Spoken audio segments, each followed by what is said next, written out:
Shalom remaja Genji Teen. Hari ini kita akan belajar lagi firman Tuhan. Judulnya saya beri judul Yusuf di penjara. Kenapa kok Yusuf di penjara? Nanti kita akan melihat lebih lanjut. Sekarang kita akan melihat dulu, kita akan belajar dari Yusuf. Karena dalam tokoh-tokoh di Alkitab itu kita bisa mempelajari mereka masing-masing satu persatu. 2 Timotius 3 ayat 16 mengatakan bahwa segala tulisan yang diilhamkan Allah memang bermanfaat untuk mengajar, untuk menyatakan kesalahan, untuk memperbaiki kelakuan, dan untuk mendidik orang dalam kebenaran. Jadi siang ini kita akan belajar dari kisah Yusuf supaya mendidik kita di dalam kebenaran mengatasi masa-masa pandemi COVID ini. Sekarang kita akan melihat ya, kalau kita melihat gambar ini, kita melihat banyak ya orang-orang remaja, anak-anak remaja merasa seperti gadis di gambar ini. Gara-gara corona nggak bisa kemana-mana, seperti terpenjara, nggak bisa kemana-mana. Ruang geraknya dibatasi, mau ketemu teman nggak bisa, mau sekolah nggak bisa. Yang biasanya bisa hangout ke mall atau sekedar pergi makan atau sekedar ngomong-ngomong ngobrol, bahkan ke gereja pun gak bisa. Kok hidup ini kayak di penjara ya? Yusuf pun pernah mengalami seperti kita. Kalau kita melihat di gambar ini, Yusuf itu pernah mengalami keadaan seperti kita, bahkan lebih parah. Kalau kita ini cuma seakan-akan di penjara, tetapi Yusuf itu benar-benar di penjara. Bedanya dengan kita itu cuma seakan-akan, tetapi Yusuf benar-benar di penjara. Sekarang kita akan melihat, kita akan membaca firman Tuhan di dalam Kejadian 39 ayat 20 sampai 23. Lalu Yusuf ditangkap oleh tuannya dan dimasukkan ke dalam penjara, tempat tahanan-tahanan raja dikurung. Demikianlah Yusuf dipenjarakan di sana. Tetapi Tuhan menyertai Yusuf dan melimpahkan kasih setianya kepadanya dan membuat Yusuf kesayangan bagi kepala penjara itu. Sebab itu kepala penjara mempercayakan semua tahanan di dalam penjara itu kepada Yusuf, dan segala pekerjaan yang harus dilakukan di situ dialah yang mengurusnya. Yusuf yang mengurus segala pekerjaan di dalam tahanan. Dan kepala penjara tidak mencampuri segala yang dipercayakan kepada Yusuf. Karena apa? Karena Yusuf sudah melakukannya dengan baik. Tidak perlu dicek-cek lagi, karena Yusuf mengerjakannya dengan baik. Dan karena Tuhan menyertai dia, dan apa yang dikerjakannya dibuat Tuhan berhasil. Sekarang kita melihat gambar di sini ya. Kita lihat Yusuf itu adalah pribadi yang rajin. Kalau kita lihat di Kejadian 39 ayat 22 dikatakan, sebab itu kepala penjara mempercayakan semua tahanan dalam penjara itu kepada Yusuf. Kalau Yusuf tidak rajin, kepala penjara tidak akan mempercayakan semua pekerjaan di penjara itu kepada Yusuf. Kalau kita lihat gambar di sini, kita lihat Yusuf itu bekerja membagi-bagi makanan, mungkin juga ya bersih-bersih, ya mungkin apa yang dikerjakan kepala penjara itu dia kerjakan semua, rajin Yusuf itu.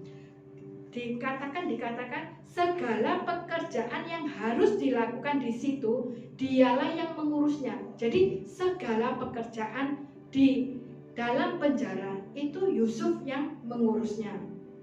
Nah, kita melihat apa sih rajin itu? Kalau menurut KBBI itu Kamus Besar Bahasa Indonesia. Nah, kalau menurut KBBI, rajin itu artinya suka bekerja, suka belajar, membuat atau mengusahakan supaya rajin. Jadi orang yang rajin itu tidak bisa diam, dia itu kepingin, aduh ada apa ya yang bisa dikerjakan, apa ya yang bisa dibaca, misalnya ada PR, mana ya yang belum tak kerjakan PR, atau ada tugas-tugas, mana ya yang belum aku kerjakan. Nah itu orang yang rajin. Jadi orang yang rajin itu biasanya PR-nya beres, tugasnya beres, semua yang dipercayakan kepada dia itu beres. Karena apa? Karena dia rajin. Nah, kita sebagai remaja-remaja Genji Teen, kita juga harus seperti Yusuf. pakai waktu dengan baik di masa-masa pandemi ini. Kalau kita lihat sekarang ini banyak sekolah pakai online, belajar pakai online. Pakai waktu dengan baik. Karena banyak ya anak-anak di luar sana, remaja-remaja di luar sana, itu pakai waktunya nggak baik. Kelihatannya, wah, lihat laptop, lihat iPad, kelihatannya belajar, tapi di sebelahnya ada HP, terus main game. Nah, itu namanya tidak menggunakan waktu dengan baik. Dan itu bukan dimasukkan di golongan orang yang rajin, karena dia nggak memakai waktunya dengan baik, tidak bekerja dengan baik, tidak belajar dengan baik. Biarlah kita sebagai Genjitin, kita mau memakai waktu ini dengan baik, dengan rajin seperti Yusuf. Dan kalau kita memakai waktu dengan baik seperti Yusuf, maka kita tugas-tugas kita, apa yang dipercayakan kita itu akan semakin dipercaya. Jangan sampai kalau kita belajar harus ada mama yang ngecek. Ayo, coba tugasnya dikerjakan. Oh, kamu sudah bikin PR enggak? Kamu sudah lihat ini apa enggak? Tugasmu, terus dilihat, laptopnya sudah nyala apa enggak? Ya, kalau tadi dikatakan di Yusuf itu dikatakan segala pekerjaan yang harus dilakukan di situ dialah yang mengurusnya, dan kepala penjara tidak mengecek lagi karena percaya Yusuf sudah melakukannya dengan baik. Nah, kalau kita seperti yang tadi digambar anak yang main game aja, itu seperti apa? Seperti kisah penabur ya. Kalau kisah penabur itu dikatakan penaburnya itu menaburkan benih, tapi benihnya dimakani oleh burung-burung. Begitu pula kita, kalau kita lagi belajar, terus kita lagi main game, nanti benih-benih yang pelajaran-pelajaran yang diberikan oleh guru kita diambil oleh iblis, diambil. Jadi kita ini sebagai seorang pelajar kayak nggak mengerti apa-apa, kosong otak kita, nggak ada pengetahuan yang masuk.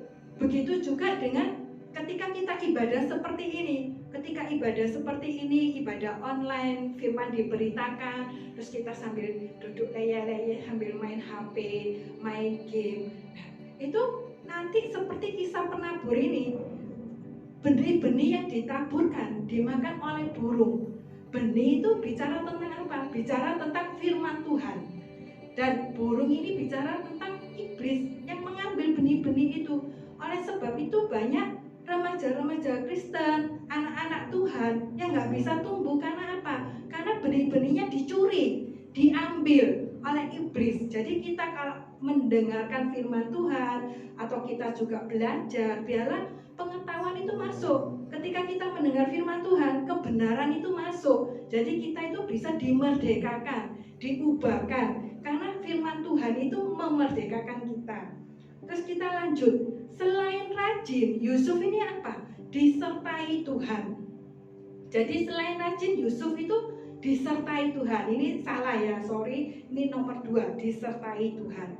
Dan kepala penjara tidak mencampuri segala yang dipercayakan kepada Yusuf, karena Tuhan menyertai dia, dan apa yang dikerjakan dibuat Tuhan berhasil. Jadi ketika kita disertai Tuhan, apa yang kita kerjakan itu akan dibuat Tuhan berhasil. Rajin itu baik, adik-adik. Rajin itu memang harus kita lakukan. Tapi ada yang lebih penting lagi, yaitu disertai Tuhan.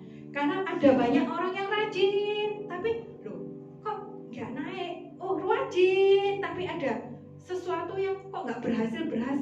Kita perlu penyertaan Tuhan. Karena ketika Tuhan berserta kita, Tuhan itu akan membawa kita ke ranah-ranah yang lebih baik dan lebih baik dan lebih baik. Nah, sekarang kita akan lihat bagaimana sih supaya disertai Tuhan. Yang pertama, bagaimana supaya kita disertai Tuhan itu adalah hidup kudus. Karena di firman Tuhan di 1 Petrus 1 ayat 15 sampai 16 mengatakan, tetapi hendaklah kamu menjadi kudus di dalam seluruh hidupmu, sama seperti Dia yang kudus, yang telah memanggil kamu. Sebab ada tertulis, kuduslah kamu sebab aku kudus. Jadi supaya disertai Tuhan, yang pertama itu kita harus hidup kudus. Karena apa? Karena Tuhan itu pribadi yang kudus.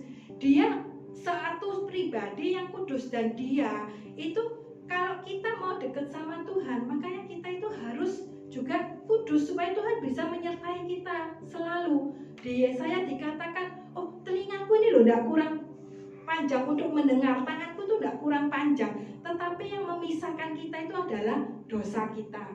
Jadi untuk supaya kita disertai oleh Tuhan, kita harus hidup kudus. Banyak remaja-remaja saat ini karena banyak di rumah aja, nganggur, banyak-banyak waktu, misalnya sudah selesai semua tugasnya, kemudian mulai buka-buka situs-situs yang gak baik ya, situs porno, situs-situs yang percabulan, itu membuat kita hidup tidak kudus, membuat kita hidup tidak disertai oleh Tuhan.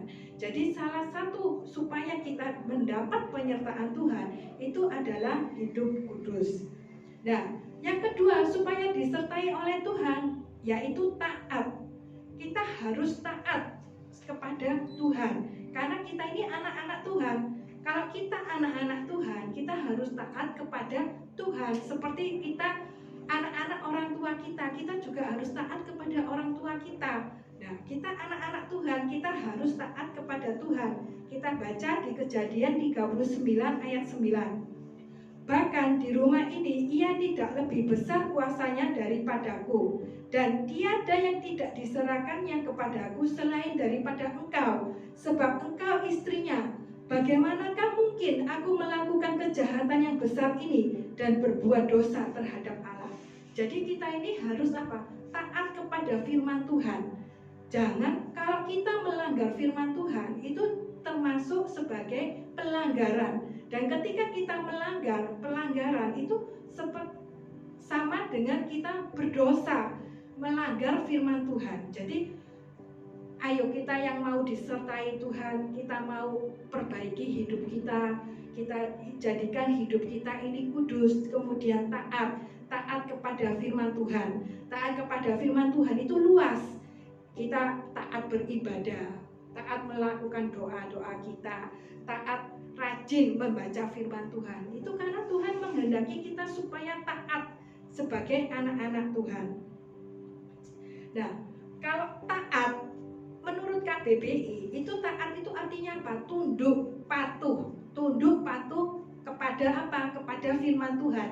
Nah, kita harus tunduk patuh kepada firman Tuhan. Sebab itu sebagai remaja-remaja, kalau kita ada waktu di rumah, ambil banyak waktu untuk apa? Untuk membaca firman, supaya kita tahu, supaya bisa mentaati setiap firman Tuhan. Kita belajar untuk mentaati firman Tuhan. Nah, kita lebih lagi, ini ya ada gambarnya, sebagai anak-anak Tuhan kita tunduk dan patuh kepada firman Tuhan. Karena dikatakan di Lukas 1 ayat 28, blessed are those who hear the word of God and obey. Diberkatilah orang yang mendengar dan melakukan firman Tuhan itu. Jadi kita itu akan diberkati sebagai anak-anak Tuhan, sebagai remaja-remaja Gen Z Teen, kita akan mendapat berkat Tuhan. Ketika kita hidup kudus, kita taat melakukan firman Tuhan, maka berkat-berkat Tuhan itu akan dicurahkan ke dalam kehidupan kita. Firman Tuhan siang ini kita belajar seperti Yusuf. Kita mau mencontoh Yusuf di masa pandemi ini. Kita belajar seperti Yusuf yang rajin, disertai oleh Allah. Terus bagaimana supaya disertai oleh Allah? Kita hidup kudus sebab Allah kita kudus. Dan yang kedua, taat akan firman Tuhan. Dan di dalamnya termasuk taat saat teduh, taat berdoa, beribadah, dan menjadi pelaku firman. Mari kita saat ini kita tutup firman Tuhan ini dengan kita berdoa bersama-sama. Bapa di surga, terima kasih buat kebenaran firman-Mu siang hari ini. Biarlah setiap kebenaran firman-Mu Tuhan boleh kami simpan di dalam hati kami. Bukan hanya kami simpan saja, tapi kami boleh menjadi pelaku-pelaku firman-Mu. Kami boleh menjadi pribadi yang taat, pribadi yang kudus di hadapan-Mu. Terima kasih Tuhan untuk kebenaran firman-Mu. Kami mau belajar seperti Yusuf. Meskipun di masa pandemi ini, kami mau tetap rajin Tuhan, rajin belajar, rajin melakukan apa yang menjadi tugas-tugas kami. Dan biarlah kami juga Tuhan, boleh tetap Tuhan melakukan setiap apa yang menjadi bagian tugas kami, dan kami boleh memperkenankan nama-Mu Tuhan. Kami boleh memuliakan nama-Mu, nama-Mu boleh dimuliakan di dalam kehidupan setiap kami dan remaja-remaja Genjitin. Terima kasih ya Bapa. Biarlah Tuhan, berkat-Mu Tuhan menyertai remaja-remaja Genjitin ini yang ada di rumah. Engkau memberi mereka Tuhan sukacita, Engkau memberi mereka damai sejahtera,